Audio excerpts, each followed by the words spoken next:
Hello class, welcome back to your own YouTube channel बीदा commerce and study वहीं जहां concept सही। So class, आज हम अपने क्लास में डिस्कस करेंगे बीबीए बीकॉम ऑनर्स के मनी एंड बैंकिंग के यूनिट 5 को। अभी तक आप लोगों ने मेरे साथ पूरी यूनिट 4 को डिस्कस कर चुके हैं और पूरा सिलेबस मोस्टली कंप्लीट ही है। आज हम अपने पूरे ड्यू सोल कह सकते हैं, सीसीएस यूनिवर्सिटी कह सकते हैं, या फिर किसी भी यूनिवर्सिटी का आप कंटेंट पढ़ रहे हैं मनी एंड बैंकिंग का, सबका सेम ही है यूजुअली। तो आज हम पूरा मनी एंड बैंकिंग अपना कंप्लीट कर देंगे।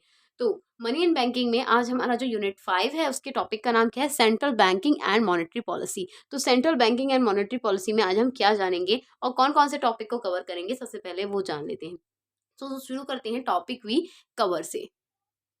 सो स्टूडेंट, टॉपिक वी कवर में हम डिस्कस करेंगे सेंट्रल बैंक कि सेंट्रल बैंक क्या होता है, उसकी इन्फॉर्मेशन कहाँ से शुरुआत हुई थी, अब ये कैसे वर्क करता है, ठीक है। उसके ऑब्जेक्टिव जानेंगे, उसके रोल जानेंगे और उसकी इंपॉर्टेंस, वहाँ सेंट्रल बैंक हमारे लिए क्यों जरूरी है और इसकी क्या क्या रोल्स हैं, किस किस फील्ड में ये वर्क परफॉर्म करता है, उसके क्या लक्ष्य है, उसके क्या मोटिव हैं सेंट्रल बैंक के होने के, ठीक है। मॉनेटरी पॉलिसी के बारे में जानेंगे, मॉनेटरी पॉलिसी क्या होती है, कैसे होती है और क्या काम करती है।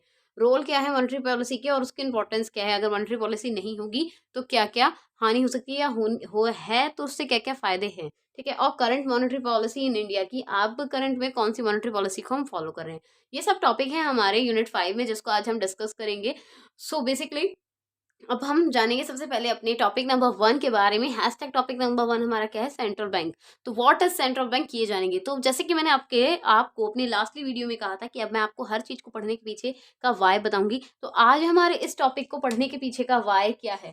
तो इसको पढ़ने का पीछे का वाई है ये कि आप लोगों ने आरबीआई के बारे में जान लिया, आप लोगों ने एसबीआई के बारे में जान लिया, अब आपको जानने की जरूरत है सीबीआई के, सेंट्रल बैंक ऑफ इंडिया के बारे में। क्योंकि अब सबसे पहले आरबीआई सबसे बड़ा था, उसके नीचे सीबीआई एसबीआई आ गया क्योंकि वो उससे नीचे था, उसका एजेंट था आरबीआई का। अब सीबीआई जाना जरूरी है क्योंकि सीबीआई भी इनसे इंटरलिंक करता है, इसीलिए तो सीबीआई सबसे ज्यादा जरूरी होता है अब आपके लिए, इन सभी चीजों को मद्देनजर रखते हुए, क्योंकि आपने मनी एंड बैंकिंग पढ़ा है तो जितना, और मनी मॉनेटरी पॉलिसी तो सीधा मनी से ही रिलेट करती है, यानी कि ये हमें बताती है कि कैसे मनी की सप्लाई होती है, किस तरीके से हम मनी को पूरे मार्केट में सर्कुलेट करते हैं और कैसे कैसे यूज करते हैं। तो आज का वाइस पता चला आप लोगों को, क्योंकि हम आरबीआई पढ़ चुके हैं, एसबीआई पढ़ चुके हैं, तो हमें सीबीआई जानना भी जरूरी है। और मॉनेटरी पॉलिसी तो जानना जरूरी है क्योंकि हम मॉनेटरी टर्म्स में डील करते हैं, मनी में डील करते हैं हर एक सिचुएशन के अंदर, तो मनी के बारे में पता होना जरूरी है। जैसे कि एक 2 रुपए का सिक्का आपके पास है, तो इस सिक्के की कीमत 2 ही रुपए क्यों है, ये आपको क्या, इस 2 ही रुपए क्यों है ये जानना जरूरी है। इसे 5 रुपए का क्यों नहीं कह सकते, इसे 1 रुपए का क्यों नहीं कह सकते, 2 ही क्यों है। तो मॉनेटरी पॉलिसी हमें क्या बताती है कि किस तरीके से मनी सप्लाई होती है, उसमें क्या क्या इन्फ्लेशन होते हैं, कैसे मनी की कॉस्ट को फिक्स किया जाता है, एंड सो ऑन सोन। बहुत सारा पढ़ने वाला है इसमें और समझने वाला भी है, जो बहुत इंटरेस्टिंग भी है, जिसको आज हम अपनी पूरी यूनिट 5 को पार्ट 1 और पार्ट 2 में डिस्कस करेंगे। जिसके पार्ट 1 में आपको सेंट्रल बैंक के बारे में बताऊंगी, इसके ऑब्जेक्टिव्स बताऊंगी और मॉनेटरी पॉलिसी का इंट्रोडक्शन दूंगी, साथ ही साथ आपको इसके गोल्स तक बताऊंगी कि कहाँ तक इसके गोल है। बाकी current monetary policy in India मैं आपको आपके पार्ट 2 में डिस्कस करूंगी, और भी बहुत सारी इंपॉर्टेंट चीजें हैं जो हम पार्ट 2 में एक्स्ट्राली डिस्कस करेंगे, जो आपको कहीं ना कहीं बहुत ज़्यादा इन्फॉर्मेशन प्रोवाइड करेंगे और आपके कॉन्सेप्ट को बहुत ज़्यादा स्ट्रॉन्ग बनाएंगे। So like share and subscribe ना करना भूले अपने प्यारे चैनल बीदा कॉमर्शियन को, जहाँ स्टडी वही जहाँ कॉन्सेप्ट सही। तो शुरू करते हैं हैशटैग टॉपिक नंबर 1 से, central bank. What is central bank? So student, अब हम जानेंगे सेंट्रल बैंक के बारे में। व्हाट इज सेंट्रल बैंक और क्या करता है सेंट्रल बैंक, क्या है और क्या करता है। तो देखिए, central bank is a national bank. Central bank को हम एक नेशनल बैंक कहते हैं क्योंकि एक राष्ट्रीय बैंक है, क्योंकि ये प्राइवेट ऑथराइज नहीं है, गवर्नमेंट का बैंक है, इसीलिए। दैट प्रोवाइड, जो प्रोवाइड करता है यानी कि देता है, फाइनेंशियल एंड बैंकिंग सर्विस। क्या देता है? फाइनेंशियल सर्विस देता है यानी कि मनी देता है, बैंकिंग सर्विस यानी कि डिपॉजिट एक्सेप्ट करता है आपको, और डिमांड करने पे आपको पे भी कर देता है, इसीलिए इसको बैंकिंग सर्विस प्रोवाइड करता है।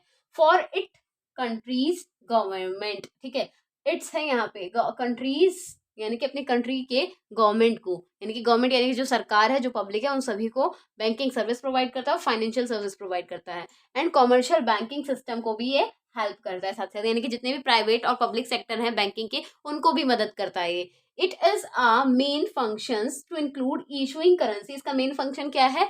मेन फंक्शन है ये इशू करता है करेंसी को, and implementing the governments policy, और गवर्नमेंट की जितनी भी पॉलिसीज होती हैं, जैसे कि कोई भी पॉलिसी हो गई XYZ, कोई लोन पॉलिसी हो गई, कोई डेप्ट पॉलिसी हो गई, या कोई भी ऐसी पॉलिसी जो बैंकिंग सिस्टम से रिलेट करती है और गवर्नमेंट ने अलाउ कराई है, ये उन सभी पॉलिसीज को इम्प्लीमेंट कराता है, लागू कराता है, यानी कि उनको ऑर्डर पास ऑन कराता है कि हाँ अब आपको चला दिया जाएगा, ठीक है।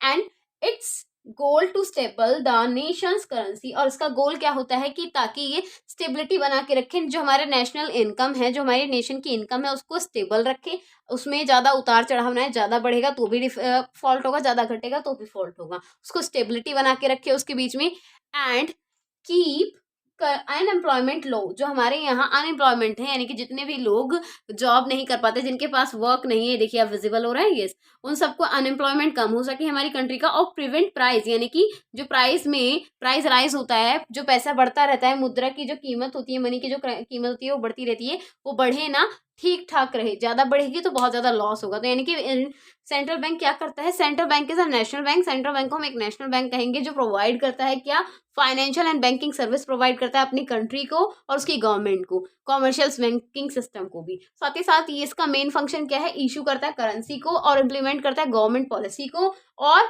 मॉनेटरी पॉलिसी का भी ध्यान रखता है ये। It's goal to stable nation income, ठीक है, इसका गोल क्या होता है, ये स्टेबल रखता है नेशनल करेंसी को और अनएम्प्लॉयमेंट को कम करता है, और जो प्राइस बढ़ते हैं, प्रिवेंट द प्राइस राइज, जो रोकता है, बचाता है, जो प्राइस राइज होते हैं उनको बचाता है, उनको रोकता है। तो ये था सेंट्रल बैंक का वर्क, यानी कि क्या होता है सेंट्रल बैंक और क्या काम करता है, ये था एक इंट्रोडक्शन सेंट्रल बैंक का। अब जान लेते हैं इसकी ऑब्जेक्टिव्स के बारे में, इसके फंक्शंस के बारे में, कि कौन कौन से फंक्शंस परफॉर्म करता है एक सेंट्रल बैंक। तो जानते हैं कौन से फंक्शंस। सो स्टूडेंट्स, अब हम जानेंगे फंक्शंस, कौन कौन से फंक्शंस हमारा सेंट्रल बैंक करता है। बेसिकली 8 से 9 फंक्शंस हैं जो ये करता है, तो मैं आपको सारे के सारे फंक्शंस बता रही हूँ। तो फर्स्ट फंक्शन क्या है, ये हमारा इशू ऑफ करेंसी। जो हमारा सेंट्रल बैंक है, ये करेंसी को इशू कराता है, यानी कि कुछ नोट्स होते हैं जिनको ये सप्लाई करता है, सर्कुलेट करता है और उनको इशू करने में भी हेल्प करता है। तो मेन फंक्शन इसका ये हो गया कि ये क्या करता है, इशू करता है करेंसी को। फिर क्या है, बैंकर टू द गवर्नमेंट, यानी कि ये गवर्नमेंट का बैंक है, इसीलिए इसको बैंकर टू द गवर्नमेंट कहा गया, क्योंकि जितने भी बैंक आते हैं सेंट्रल बैंक के नीचे आते हैं, जितने भी प्राइवेट सेक्टर के बैंक हो गया, कमर्शियल बैंक हो गए, सब इसके अंडर आते हैं, इसके अंडर काम करते हैं, इसलिए इसे central bank banker to the government भी कहा गया है, क्योंकि जितनी भी पॉलिसीज इंप्लीमेंटेशन की जाती हैं वो सेंट्रल बैंक ही करता है, इसीलिए इसको बैंकर टू द गवर्नमेंट कहा गया है। Bankers bank and supervision, bankers bank and supervision किस लिए कहा गया, क्योंकि जैसे कि मैंने भी आपको बताया ही कि सभी बैंक इसके अंडर काम करते हैं, SBI RBI को छोड़ के अदर बैंक जो हैं वो सब इसके अंडर वर्क करते हैं, इसीलिए इसको बैंकर्स बैंक भी कहा जाता है और सुपरवाइजर भी कहा जाता है उनका। एक्सचेंज कंट्रोल, ये एक्सचेंज कंट्रोल पे फोकस करता है, यानी कि मॉनेटरी मॉनेटरी पॉलिसी पे फोकस करता है, और किस रेट में कौन सी चीज, किस चीज को आप एक्सचेंज कर रहे हैं, यानी कि किस किस तरीके का एक्सचेंज रेट चल रहा है हमारे यहाँ पे, ये उस पर भी फोकस करता है।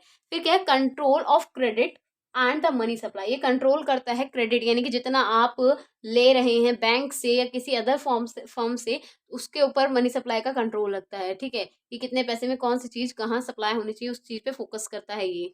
फिर क्या, क्लियरिंग हाउस फंक्शन, यानी कि हाउस फंक्शन क्लियरिंग में क्या करता है, जैसे आपके घर के चेक्स हो गए उनको क्लेम करता है, उनको क्या करता है आगे फॉलो अप करने के लिए देता है, और बहुत सारे जो छोटे छोटे बैंक अकाउंट्स होते हैं, जो छोटे कस्टमर्स होते हैं बैंक के, उनको भी हेल्प करता है कि आइए आप हमारे यहाँ पे अपना अकाउंट खुलवा के उसमें सेविंग्स कर सकते हैं, इसलिए इसे क्लियरिंग हाउस फंक्शन भी कहा है, क्योंकि ये सिर्फ बड़ी फर्म्स के लिए नहीं, इवेंचुअली एक छोटे घर के मिडिल क्लास फैमिली के जैसे लोगों के लिए या फिर लोअर क्लास फैमिली के जैसे लोगों के लिए भी ये बैंक डिपॉजिट सर्विस अवेलेबल कराता है। फिर क्या, protection of a deposit interest, की जितना भी आप डिपॉजिट करते हैं इनके बैंक में या फिर किसी अदर बैंक में, उसका रेट ऑफ इंटरेस्ट भी ये प्रोटेक्ट करता है कि किसी के साथ किसी तरीके का दोहन ना हो, कोई हानि ना हो, उसका प्रोटेक्शन ये करता है। मेंटेन फॉरेन एक्सचेंज, ये फॉरेन एक्सचेंज को क्या करते हैं, मेंटेन करते हैं, यानी कि आप कुछ भी एक्सचेंज करेंगे, कुछ भी कहीं से लेंगे तो उसको ये मेंटेन करके चलते हैं, इसलिए इसको कहा गया है। ये सारे थे फंक्शंस 8 के 8 सेंट्रल बैंक के।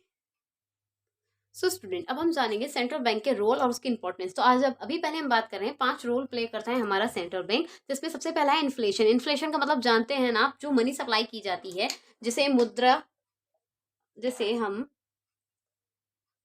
मुद्रास्फीति भी बोलते हैं अगर हम हिंदी में बात करेंगे तो, ठीक है, यहाँ पे मनी सप्लाई की बात हो रही है। इन्फ्लेशन का काम करता है, ये मेंटेन करके रखता है, स्टेबल बना के रखता है, लो ताकि लो इन्फ्लेशन हो और साथ के साथ क्या हो रहा है, जो रेट ऑफ स्टेबिलिटी है हमारा वो बना रहे प्रॉपरली। इन्फ्लेशन का काम करता है, यानी कि इन्फ्लेशन मेंटेन करके रखता है। लो इन्फ्लेशन होना चाहिए, कम होगा इन्फ्लेशन तो मुद्रा की मांग ज़्यादा नहीं बढ़ेगी, उतनी ही होगी जितनी नीड होगी। स्टेबिलिटी बना के रखना चाहता है। एम्प्लॉयमेंट का काम करता है ये, क्योंकि बैंक की सर्विस प्रोवाइड कर रहा है ये, तो जाहिर सी बात है इसके खुद के पास भी बहुत सारा एम्प्लॉयमेंट होगा, क्योंकि इनकी बहुत सारी ब्रांचेज होती हैं। और ये फोकस करते हैं ताकि हर कोई इंसान, हमारी जीडीपी डाउन ना जाए और हर किसी के पास वर्क होना चाहिए, जो भी पर्सन्स हैं। फिर क्या, स्टेबिलिटी इन मार्केट, ये मनी मार्केट, कैपिटल मार्केट में स्टेबिलिटी बना के रखते हैं ताकि किसी भी तरीके का उतार चढ़ाव ज़्यादा ना हो, ज़्यादा डिफरेंस ना हो, किसी को किसी तरीके का लॉस ना हो। फिर क्या है, इंटरेस्ट रेट पे भी फोकस करते हैं कि इंटरेस्ट रेट कैसा होना चाहिए, स्टेबल होना चाहिए, ना बहुत हाई हो ना बहुत लो हो। Exchange rate same as it is, exchange rate को भी स्टेबल बनाने में हेल्प करते हैं। ज़्यादा हाई जाएगा तो भी प्रॉब्लम होगी, और ज़्यादा लो जाएगा तो भी डिप्रेशन होगा, तो भी प्रॉब्लम होगी। तो ये थे रोल ऑफ सेंट्रल बैंक। अब इसके बारे में इसके बाद बात करेंगे इसकी इंपॉर्टेंस ऑफ सेंट्रल बैंक की। So student, importance of central bank में क्या क्या कहा गया है, देखिए 5 से 6 इंपॉर्टेंस है इसकी, इससे ज़्यादा इसकी इंपॉर्टेंस नहीं है। सबसे पहला कि ट्रेडिशनल फंक्शंस को करता है। ट्रेडिशनल फंक्शन क्या है इसके, मनी सप्लाई करना, मॉनेटरी पॉलिसी को मेंटेन करके रखना और ग्रोथ को बनाते चलना, ताकि किसी भी तरीके की प्रॉब्लम ना हो। बैंकर्स बैंक तो इसको कहा ही जाता है, इसलिए इसका ये ट्रेडिशनल फंक्शन है, ठीक है। और प्राइस स्टेबिलिटी बनाए रखता है ये, इसलिए इसको इसका ट्रेडिशनल फंक्शन कहा गया है। इकोनॉमिक ग्रोथ पे फोकस करता है ये, क्योंकि अगर इकोनॉमिक ग्रोथ नहीं होगी तो हमारी कंट्री, हमारा नेशन ग्रोथ नहीं होगा, जीडीपी डाउन जाएगी। तो कहीं ना कहीं सेंट्रल बैंक इस फंक्शन पे बहुत ज़्यादा फोकस रखता है, जो इसका इंपॉर्टेंट रोल प्ले करती है। इंटरनल एबिलिटी बना के रखता है ये। इंटरनल एबिलिटी यानी कि जो बैंक के अंदर के जितने भी फंक्शंस हैं, जितनी भी इसकी ब्रांचेज हैं, उन सब के अंदर ऐसे ही वर्क कराता है ये, ताकि किसी भी तरीके की कोई प्रॉब्लम ना हो। फिर क्या, डेवलपमेंट ऑफ बैंकिंग सिस्टम, कि जितना भी बैंकिंग सिस्टम में चेंजेस आ रहा है ये उस पर फोकस करता है, कि ऐसा नहीं है हम पुरानी टेक्निक्स का यूज़ कर रहे हैं, कुछ नया निकाल के नहीं ला रहे हैं, या फिर जिस चीज़ की हमें ज़रूरत है हम उसे इम्प्लीमेंट नहीं कर रहे हैं। नो, ये डेवलपमेंट भी करता है, और उसके डेवलपमेंट से बहुत ज़्यादा डेवलपमेंट हुआ भी है, बहुत सारे चेंजेस आए भी हैं हमारे बैंकिंग सिस्टम में, ठीक है। फिर क्या, ब्रांच एक्सपेंशन।